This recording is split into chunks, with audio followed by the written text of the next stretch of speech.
As I take up my pen during a brief and unfortunate lull in crime, taking their cue from the car workers, the villains of this city appear to have downed tools, causing a regrettable series of layoffs, redundancies, and slow time workings down the Old Bailey.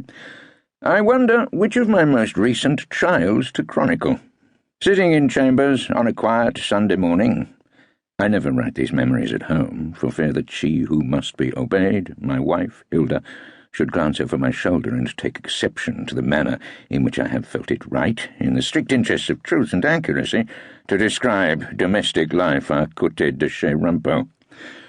Seated, as I say, in my chambers, I thought of going to the archives and consulting the mementos of some of my more notorious victories.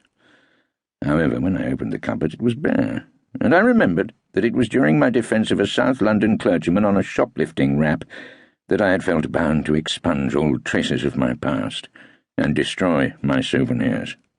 It is the curse, as well as the fascination of the law, that lawyers get to know more than is good for them about their fellow human beings, and this truth was driven home to me during the time that I was engaged in the affair that I have called Rumpole and the Man of God.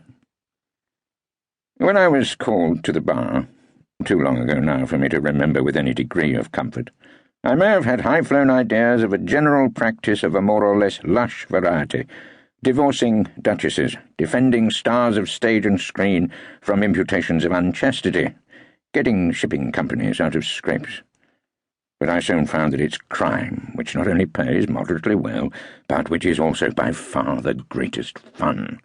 Give me a murder on a spring morning with a decent run and a tolerably sympathetic jury, and Rumpole's happiness is complete. Like most decent advocates, I have no great taste for the law, but I flatter myself I can cross-examine a copper on his notebook, or charm the Uxbridge magistrates off their bench, or have the old darling sitting number 4 in the jury box sighing with pity for an embezzler with 2 wives and 6 starving children. I am also, and I say it with absolutely no desire to boast, about the best man in the temple on the subject of bloodstains.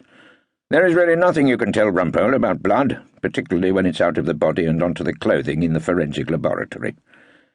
The old head of my chambers, C.H. Whiston, now deceased, also known reluctantly to me as Daddy, being the father of Hilda Whiston, whom I married after an absent-minded proposal at an Inns of Court ball. Hilda now rules the Rumpole household and rejoices in the dread title of she who must be obeyed.